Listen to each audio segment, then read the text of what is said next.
সরকার থেকে নির্বাচনের সুস্পষ্ট রোডম্যাপ না থাকায় হতাশ বিএনপি। জামায়াতের ভূমিকা জনগণের কাছে পরিষ্কার করতে হবে, বলছেন আক্তার হোসেন। আন্দোলন প্রত্যাহারের সুযোগ নেই, তীব্র থেকে তীব্রতর হবে। এবং সর্বশেষ জানাবো, এনসিপির যোগ্য নেতৃত্ব না থাকলে ভোট দেওয়ার প্রয়োজন নেই, বলছেন হাসনাত। সরকার থেকে নির্বাচনের সুস্পষ্ট রোডম্যাপ না থাকায় হতাশ বিএনপি।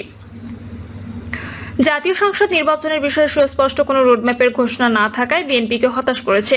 বিকালে রাজধানীর গুলশানে বিএনপি চেয়ারপারসনের রাজনৈতিক কার্যালয়ে এক সংবাদ সম্মেলনে এই কথা বলেন দলটির স্থায়ী কমিটির সদস্য ডক্টর খন্দকার মোশাররফ হোসেন। স্থায়ী কমিটির ওই সংবাদ সম্মেলনে লিখিত বক্তব্যে বলা হয়, রাজনৈতিক দলগুলোর সঙ্গে প্রধান উপদেষ্টার আলোচনা প্রসঙ্গে তার প্রেস সচিবের মাধ্যমে সরকারের যে বক্তব্য পাওয়া গেছে তাতে জাতীয় সংসদ নির্বাচনের বিষয়ে সুস্পষ্ট কোনো রোডম্যাপের ঘোষণা না থাকায় আমরা হতাশ হয়েছি।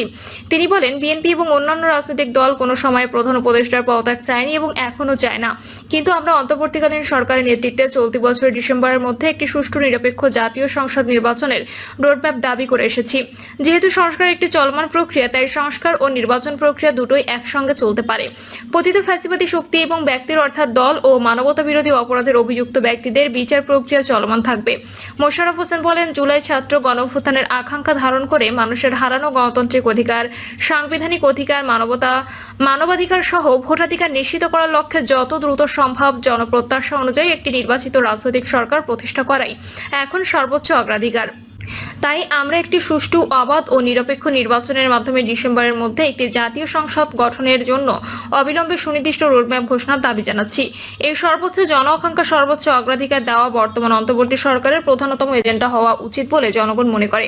এর অন্যথা হলে জনগণের দল হিসেবে বিএনপির পক্ষে এই সরকারের প্রতি সহযোগিতা অব্যাহত রাখা কঠিন হতে হবে।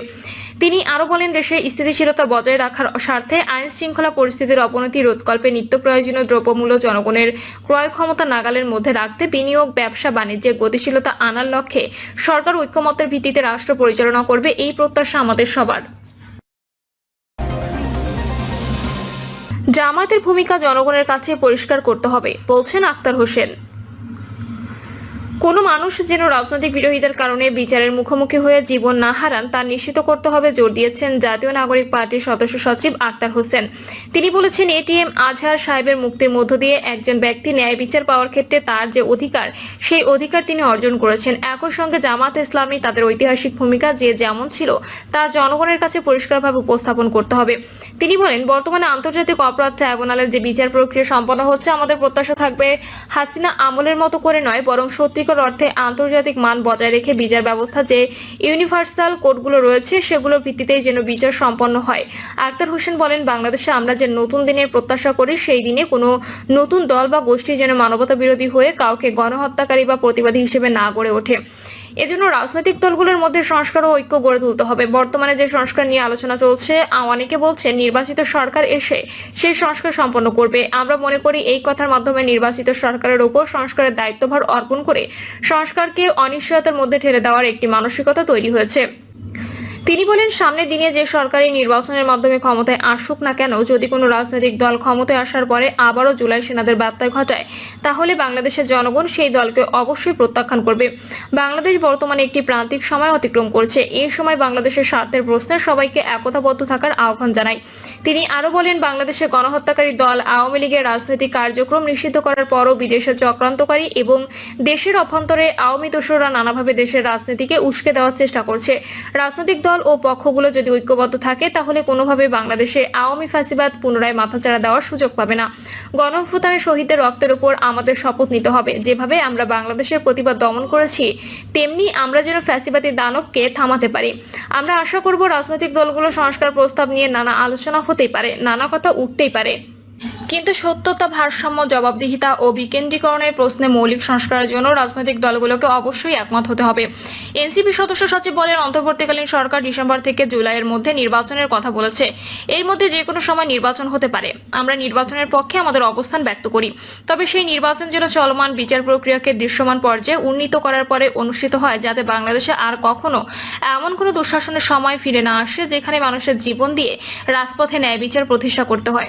তিনি বলেন, গণ অভ্যুত্থানের মধ্য দিয়ে আজকের এই দিনে আমরা উপস্থিত হয়েছি। সেই অভ্যুত্থানকে যদি বাস্তবিক অর্থে পূর্ণতা দিতে হয় তাহলে বাংলাদেশের পুরনো রাষ্ট্র কাঠামো ভেঙে নতুন রাষ্ট্র কাঠামো গঠন করতে হবে। বর্তমান কাঠামোতে একজন প্রধানমন্ত্রীকে একক ক্ষমতা প্রদান করা হয়েছে, যার ফলে তিনি স্বৈরশাসক পরিণত হওয়ার সুযোগ পান। আমরা চাই বাংলাদেশের সংবিধান ও আইন এমনভাবে পুনর্গঠিত হোক যাতে স্বৈরতান্ত্রিক ও কুক্ষিগত শাসনের মানসিকতা কোনোভাবে প্রাধান্য না পায়। আইনি কাঠামো ও সংবিধানে যদি প্রকৃত গণতন্ত্রের আভাস থাকে, ক্ষমতার বিকেন্দ্রীকরণ থাকে এবং জবাবদিহিতার ব্যবস্থা নিশ্চিত করা হয়, তাহলে যে কোনো শাসক গোষ্ঠী স্বৈরতন্ত্রের পথে পরিচালিত হওয়ার ক্ষেত্রে বাধাগ্রস্ত হবেন এবং জনগণ তাদের জবাবদিহিতার আওতায় আনতে সক্ষম হবেন। আমরা চাই বাংলাদেশ এক ব্যক্তি শাসন থেকে মুক্ত হয়ে একটি গণতান্ত্রিক ব্যবস্থার মধ্য দিয়ে বিশ্বের দরবারে উন্নীত করতে পারে। তিনি বলেন, বাংলাদেশের বিচার ব্যবস্থা নিয়ে আমাদের দীর্ঘদিনের হতাশা ও আফসোস রয়েছে যে বিচারালয় নাগরিকদের সর্বশেষ আশ্রয়স্থল। সেই বিচারালয়ের নিয়োগ প্রক্রিয়া এমনভাবে সাজানো হয়েছে যাতে দলীয় দাসত্বে নিযুক্ত ব্যক্তিরা বিচারপতির আসনে বসেন। আমরা বলেছি বিচারালয়ে যেন কেউ দলীয় প্রধানভুক্ত হয়ে যায় স্বাধীনভাবে কাজ করতে পারেন সেই ব্যবস্থা নিশ্চিত করতে হবে। বাংলাদেশের বিচার ব্যবস্থাকে দলীয়ভাবে কুক্ষিগত করার বহু উদাহরণ আমরা অতীতে দেখেছি। আন্দোলন প্রত্যাহারের সুযোগ নেই, তীব্র থেকে তীব্রতর হবে।